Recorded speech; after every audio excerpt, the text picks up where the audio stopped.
Hola, buenas noches. Me alegra poder verlos aquí hoy.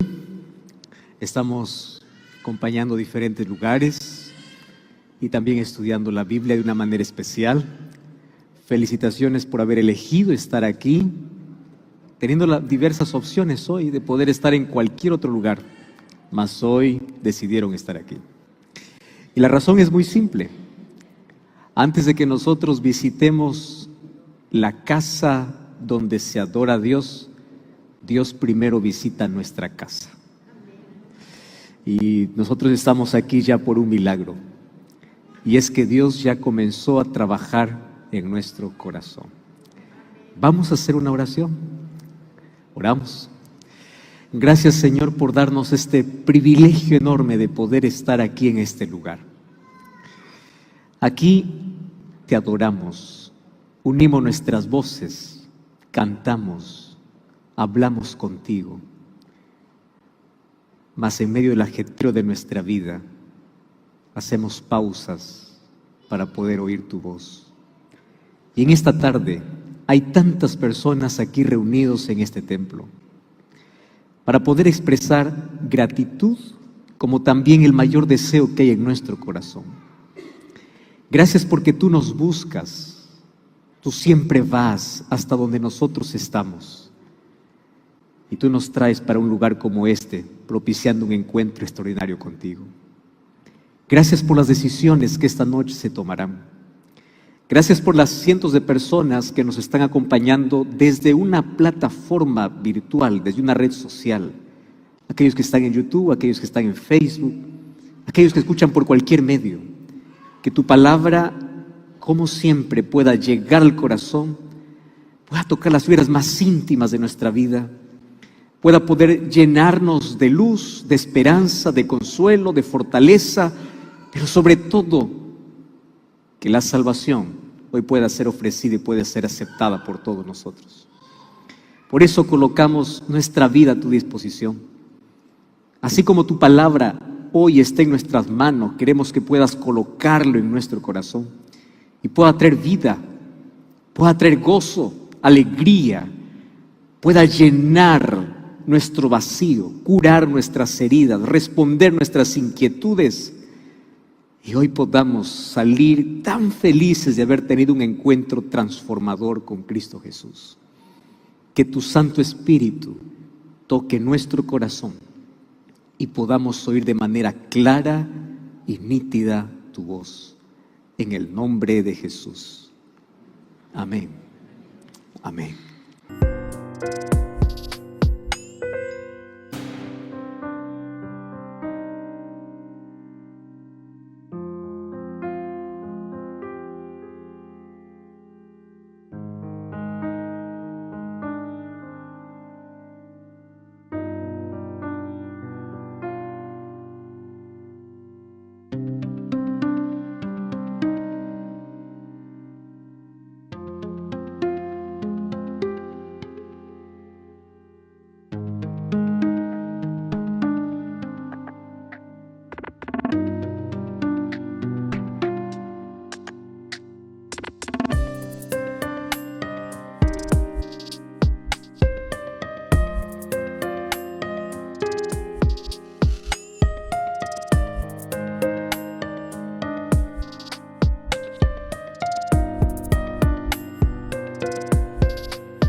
Yo quiero saludar en este momento a todos aquellos que nos están acompañando desde casa y en diferentes países. Aquí tenemos una iglesia reunida, más tenemos otra iglesia virtual, allí del otro lado. Lo que nos separa no son kilómetros, es apenas una pantalla. Y aunque esta pantalla puede ser fría, es también el instrumento que Dios usa para poder tocar muchos corazones. Durante estos días aquí estoy escuchando lindas historias de personas que fueron alcanzadas por estos medios de comunicación. Y doy gracias a Dios porque Dios reservó para este tiempo del fin estos medios que puedan llevar el mensaje cruzando cientos de fronteras, viajando miles de kilómetros, y de pronto en un instante aparecemos dentro de casa sin tocar la puerta. El Evangelio es esparcido y el Evangelio trae vida y trae decisiones. Así que felicitaciones a ti por estar allí, primero participando en un grupo pequeño. Toda la asociación aquí en Chile tiene ese plan de poder durante estos días, mientras nos reunimos en un lugar, estar en otros lugares en grupos pequeños. Y si tú tomas la decisión hoy por el Señor, pues gloria a Dios por eso, hemos estado orando por ti. Y si tú estás no en un grupo pequeño, sino estás en casa, estás viendo o escuchando desde tu automóvil, desde el hospital, desde tu cuarto, desde el lugar donde estés, no solamente eres bienvenido, sino que también estás invitado para que te quedes aquí porque Dios tiene una palabra especial para ti. Muy bien, ha llegado el momento entonces de poder hoy abrir una vez más la Biblia y poder permitir que Dios pueda hablar como siempre a nuestro corazón. ¿Saben ustedes cuál es el mayor milagro que los seres humanos esperan? Los seres humanos esperan milagros de acuerdo a su perspectiva y al concepto de milagros. Nos encanta hablar de milagros, pero creemos que los milagros solamente se limitan a curación. Y yo creo que los mayores milagros que todos esperamos tienen que ver con el milagro de ser curados. Personas que están en hospitales esperan el milagro de curación del cáncer, curación de una enfermedad terminal, curación de algún problema. Los seres humanos buscan milagros cada vez que se trata de curación. Mas el mayor milagro que Dios ofrece para todo ser humano va más allá de curación.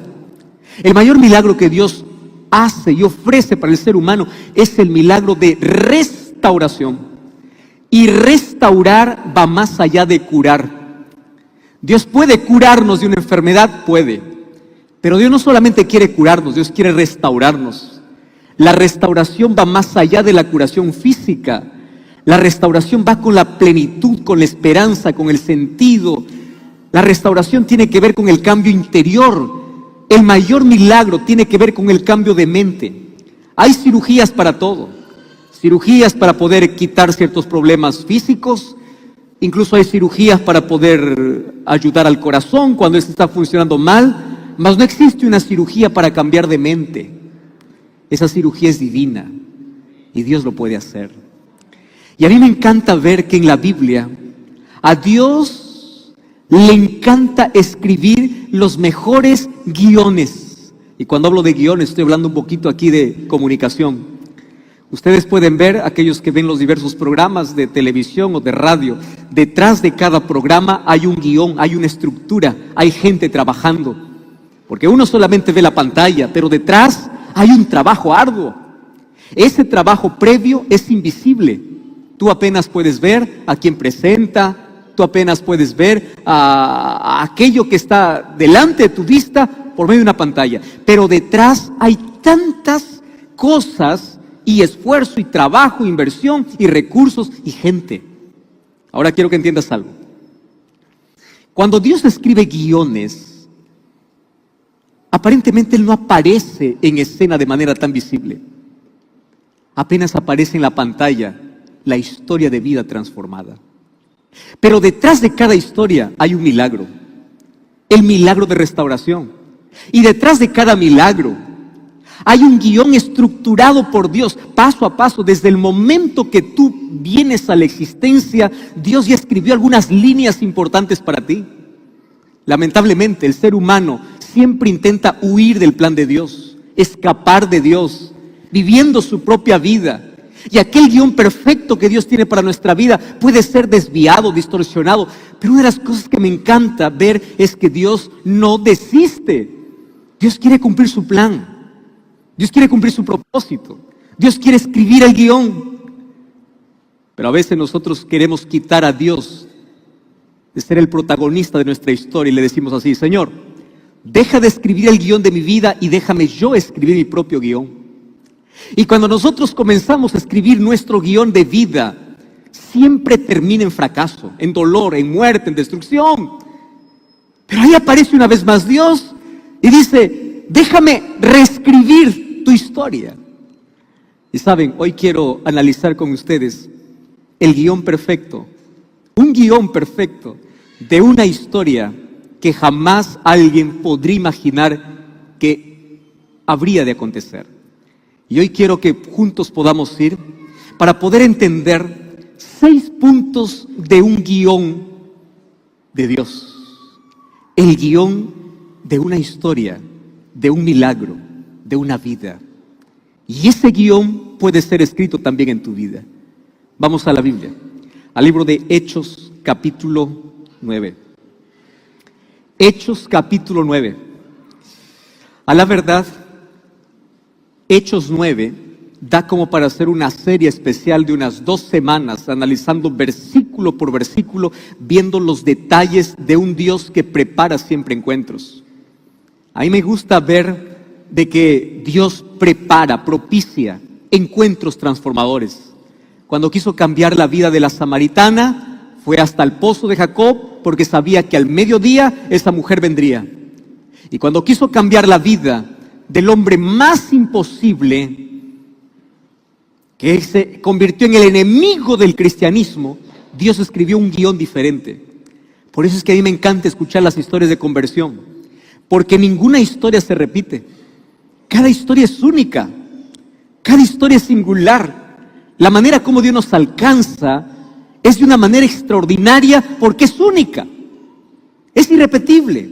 Tu historia es un milagro. Y Hechos capítulo 9, versículo 1, comienza la historia mencionando un nombre. ¿Qué nombre? Saulo. Dice así: respirando amenazas y muerte contra los discípulos del Señor, vino al sumo sacerdote y le pidió cartas para las sinagogas de Damasco, a fin de que si hallase algunos hombres o mujeres de este camino, los trajese presos a Jerusalén. Mas yendo por el camino, aconteció que al llegar cerca de Damasco, repentinamente le rodeó un gran resplandor de luz del cielo. Déjame parar aquí, porque aquí tengo 2 cosas para mencionarte. Número 1, Saulo. Ese nombre era el nombre más temido, que causaba terror. Cuando Cristo ascendió al cielo y dejó a los discípulos, apareció alguien queriendo terminar con el cristianismo. El nombre de ese hombre era Saulo. Pensar en Saulo para un discípulo del Señor era pensar en un hombre imposible de poder alcanzar. ¿Alguna vez tú ya pensaste, al mirar a una persona y pensaste así: yo creo que todos se pueden convertir menos él? Puede ser a veces el esposo, a veces la esposa, puede ser a veces un familiar, porque es la persona más dura que nosotros conocemos. Mas yo aprendí una cosa: Dios no conoce imposibilidades. Dios no conoce imposibilidades. Y la persona más dura puede finalmente ser la persona más entregada, porque cuando Dios escribe una historia, siempre va a comenzar por lo más complicado, por lo más difícil. Y aquí está Saulo. Y me encanta porque comienza mencionando el nombre y la razón de su vida. Préstame atención. Tu nombre tiene una razón por el cual vives. Entonces la primera pregunta que quiero hacerte en esta tarde es: ¿qué respiras? Tú puedes decir: pastor, yo respiro aire. No estoy hablando de esa respiración física. Cuando te pregunto qué respiras, te estoy preguntando: ¿qué es lo que te hace sentir vivo? Uno respira para vivir. ¿Qué respiras? ¿Cuál es el foco? ¿Cuál es la motivación? ¿Cuál es el motor de la vida? ¿Qué cosa hace latir tu corazón todos los días para poder levantarte y decir: ese es el propósito, eso es lo que quiero para mi vida? Lamentablemente, las personas hoy no respiran vida, sino respiran muerte. Cada día se despiertan miles de personas, no respirando amor, sino respirando odio, respirando rencor, respirando amenazas. Esa era la historia de Saulo. Saulo tenía una razón por el cual él creía estar vivo, y la razón era: yo necesito acabar con todo cristiano. A esos cristianos no se los llamaba cristianos, porque ese nombre lo reciben recién en Antioquía. Antes se les llamaba los del camino. Y si tú te fijas, es del camino con C mayúscula, porque camino era aquellos seguidores de Cristo, que era el verdadero camino. Pero en el siguiente versículo dice, Él perseguía a los del camino, pero Él tenía su propio camino. Préstame atención. Tú tienes dos opciones en la vida: o seguir el verdadero camino que es diseñado por Cristo, o transitar por el propio camino que tú quieres. Y eso va a depender cuál es la mayor motivación de la vida. ¿Qué respiras? Pablo solamente aprendió a respirar amenazas y muerte. Y ese es el reflejo de una sociedad actual. La sociedad de este tiempo solo respira muerte. Solo respira muerte. Porque un corazón sin Cristo, una vida sin Cristo, no puede respirar esperanza. No puede respirar paz. Una vida sin Cristo no puede tener un propósito más noble. El camino que el ser humano se proyecta siempre concluye en muerte. Una vida sin Dios es respirar muerte. Totalmente. Y ahí está Saulo, respirando solo amenazas y muerte. Y él tenía un plan. Y el propósito de su vida era: yo necesito acabar con todos los cristianos. Y para eso necesito de poder. Así que un día se fue a los sacerdotes y pidió cartas. Las cartas representarían el poder que él tendría para poder entrar a la sinagoga, sacar a todo aquel que está cantando, aquel que está adorando, llevarlos para Jerusalén y allá en Jerusalén destruirlos. Ese era el plan, la meta, el objetivo, el sueño que él tenía. Él pensaba hacer un favor a Dios eliminando a aquellos cristianos. Ahora, fíjate una cosa. Él está a punto de conseguir su plan. Yo conozco en la vida gente tan preparada y gente tan brillante que cuando se propone alguna cosa casi siempre lo alcanza. Conozco gente así. Gente que dice así: yo quiero tal cosa. No importa si está bien o mal, eso queda a tu criterio. Yo quiero y lo voy a lograr. Gente decidida. Y una de las cosas que Dios está buscando es gente que sepa lo que quiere. Gente que sepa a dónde va, qué quiere en la vida. Aunque a veces nuestros deseos sean los más equivocados. Aunque nuestros deseos nos lleven a la muerte. Mas cuando nosotros estamos dirigiendo para poder cumplir nuestro plan, nuestro objetivo, aquello que respiramos en la vida, bendito Dios que se coloque en nuestro camino. ¿Sabes para qué? Para cambiar nuestros planes. A esto yo lo llamo el fracaso humano es la oportunidad de Dios para cambiar un plan de muerte a un plan de vida. Benditos fracasos que en la vida te pasaron y te colocaron de rodillas porque te colocaron en la mejor posición para mirar al cielo. Benditas crisis que nos hacen detener en el camino para poder tener un encuentro con Dios. Yo no quiero que tú te molestes cuando algún momento hay un plan en tu vida y parece que ese plan fracasa. Estás a punto de casarte y de pronto descubres un día antes de casar, todas las tarjetas están invitadas o están distribuidas, la gente está invitada y tú descubres que ese plan fracasó. No llores, agradece, puede ser la oportunidad que Dios tiene para poder mostrarte un mejor camino. No te desesperes cuando tu negocio, cuando esté en el mayor auge, quiebra, cae, fracasas. No te desesperes, solo apenas tienes que confiar. A veces Dios aparece en nuestro camino frustrando nuestro plan. Y no lo entendemos. ¿Será porque es la única manera y el único lenguaje que los seres humanos hemos aprendido? En el dolor, aprender a escuchar y a poder ver que Dios tiene un plan mayor para nuestra vida. Benditos fracasos. Quiero que entiendas una cosa. Pablo decidió y dijo: yo necesito acabar con el cristianismo. Tengo las cartas, tengo el poder, tengo la estrategia, tengo los militares, tengo todo. Vamos para allá. ¿Tú sabes cuántos días caminó de Jerusalén para Damasco? 6 días. El lugar era inhóspito.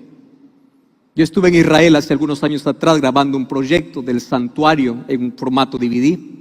Recorrí muchas tierras bíblicas. Pero una de las cosas más difíciles de Israel, especialmente en tiempo de verano, es poder caminar por aquellos desiertos realmente desesperantes. La arena comienza a hervir en el calor del día. Esa fue la grabación más complicada que yo ya tuve. Moscas por todo lado, animales por el desierto y ese calor sofocante. Mas para aquel que quiere algo, ¿qué le importa? 6 días, él no tenía un avión, él no fue en carro, habían solamente 2 maneras, o era a caballo o era caminando. Y él imagino que tomó un caballo junto a un séquito de otras personas o otros militares que le daban ese poder y caminó 1 día, 2 días, 3 días, 4 días, 5 días. Y a mí me encanta imaginar que Dios está allí desde el cielo mirando y diciendo así: está bien, avanza. Tu plan va hasta donde yo quiero. Porque tú puedes hacer los planes que quieras hasta donde Dios te permita. Un día Dios permitió que la torre de Babel sea levantada, hasta que Dios dijo: llegaste hasta aquí. Tú puedes hacer los planes que quieres en la vida hasta donde Dios te permita. Y si alcanzaste algunos planes y objetivos en la vida, es porque Dios lo permitió. Y si hubieron planes que fracasaron, es porque Dios también te limitó.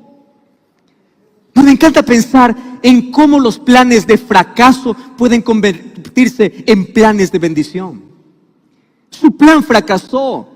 6 días. Él estaba entrando a la ciudad. Dice que él ya visualizó Damasco. Allá está Damasco. Vamos a entrar, vamos a acabar, vamos a ejecutar el plan. Y cuando esté en la puerta, aparece una luz. Repentinamente. Es Dios. Y Dios le cambia el plan. De muerte a vida. Dios cambia los planes siempre para nuestro bien. Ahí aparece Dios. ¿Y sabes qué cosa es lo más irónico? Préstame atención aquí.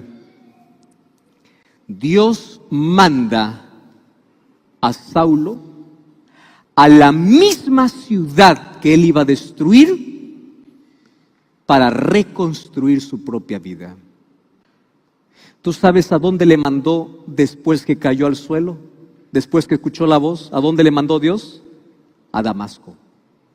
La tierra que para él era destrucción, finalmente sería la tierra de su transformación. Y ahí aparece la siguiente escena. Cayendo en tierra, oyó una voz que le decía: Saulo, Saulo, ¿por qué me persigues?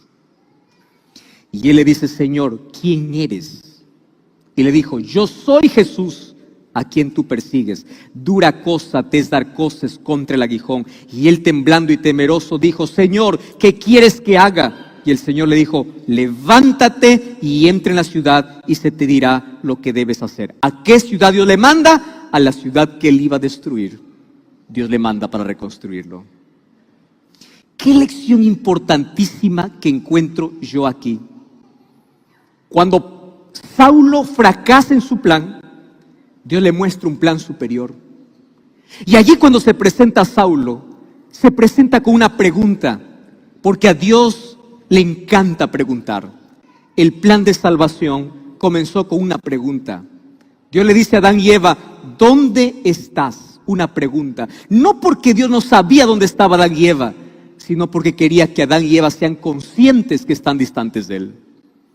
Un día, cuando Elías está huyendo en el desierto, Dios aparece y le pregunta: ¿qué haces aquí? No porque Dios no sabía, sino porque Elías tenía que reaccionar.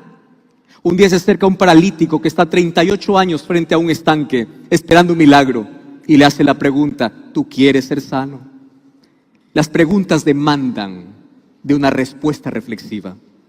Y la pregunta que Dios le hace para Saulo es: Saulo, Saulo, dime por qué.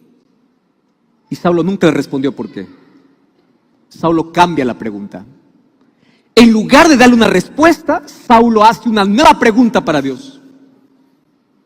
Yo te voy a responder por qué si tú me dices primero quién eres. Y yo creo que esta es una de las preguntas más inteligentes que todo ser humano puede hacer. ¿Quién eres? Yo soy Jesús, a quien tú persigues. Ah, tú eres Jesús. Y más inteligente aún, cuando tú sabes que es Jesús, tú tienes 2 opciones allí. O decir: déjame tranquilo hacer o seguir mi propio camino, O la segunda pregunta y la segunda opción es, dime qué quieres que haga. Pero estas dos preguntas tienen que ir de la mano. Sabes que hay personas que cuando se encuentran con Cristo, apenas hacen la primera pregunta. La primera pregunta, ¿quién eres, Señor? Y van, estudian la Biblia, descubren quién es Dios, pero se quedan allí. Tienen miedo de hacer la segunda pregunta, porque la segunda pregunta demanda de un compromiso, demanda de una entrega. Hay gente que conoce a Jesús desde niño. Hay gente que sabe quién es Dios. Hay gente que creció adorando a Dios. Hay gente que conoce quién es Cristo, pero solamente está bien allí. Dime quién eres, suficiente. Porque la pregunta ¿qué quieres que haga? Demanda de compromiso. Cuando le dice ¿qué quieres que haga, Saulo? Lo que le está diciendo es, dime cuál es tu plan, cuál es tu voluntad. Yo me cansé de seguir mi propio camino. Dame el propósito para mi vida. ¿Qué quieres para mí? Yo ya no quiero más seguir así. Tú eres Jesús. Yo pensaba que estaba haciendo lo correcto, estaba haciendo las cosas bien. Pero ahora que aparece en mi camino, dime qué quieres que yo haga. Y Dios siempre te va a presentar un plan a través de su iglesia. Por eso es que Jesús no le dice, ahora te voy a levantar como predicador. No, le dice, anda a la ciudad. Y allá en la ciudad Dios va a levantar a un mensajero. ¿Estás entendiendo por qué tú necesitas ir a una iglesia? ¿Estás entendiendo cuál es la misión del mensajero? Dios envía siempre a alguien que quiere descubrir el propósito de la vida a Damasco. Le envía a la iglesia, le envía un mensajero, le envía un amigo, le envía a alguien para mostrarle el plan que Dios tiene para él a través de su palabra. Y ahí está. ¿Qué quieres que haga? Quiero someterme a tus planes. Yo quiero vivir para ti. Y una de las cosas que Dios dice a Saulo es lo siguiente: dura cosa te es dar coces contra el aguijón. ¿Sabes qué cosa quiere decir esta expresión? Querido Saulo, dura cosa es continuar con tu plan. Es como intentar quebrar una roca con tu cabeza. Quien se va a herir eres tú.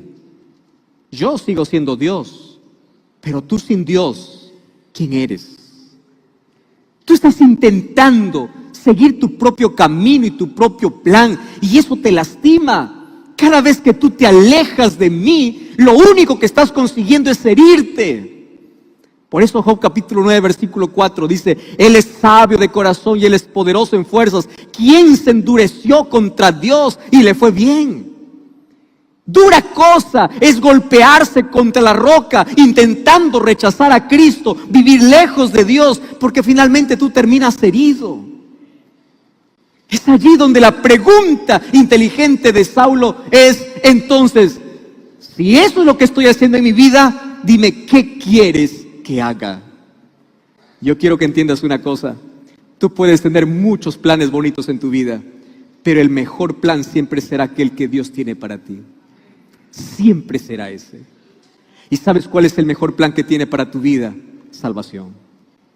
Y allí Dios le cambia de perseguidor a proclamador, de asesino a instrumento, porque Dios puede levantar de lo peor de este mundo como un instrumento en sus manos, cuando por su gracia son alcanzados y son perdonados. Así que la pregunta más importante no solamente es ¿quién eres, Señor?, sino ¿qué quieres que haga? ¿Qué quieres que haga? ¿Cuál es el propósito que tienes para mi vida? Y el texto continúa, versículo 10. Había entonces en Damasco un discípulo llamado Ananías. Cómo me encantan los Ananías. Los Ananías son las personas que Dios levanta siempre para hablar a los Pablos o a los Saulos. ¿Quién es un Ananías? El Señor le dijo así en visión: Ananías. Él respondió: heme aquí, Señor. Levántate y ve a la calle que se llama Derecha. Busque en la casa de Judas a uno llamado Saulo de Tarso. Él está orando.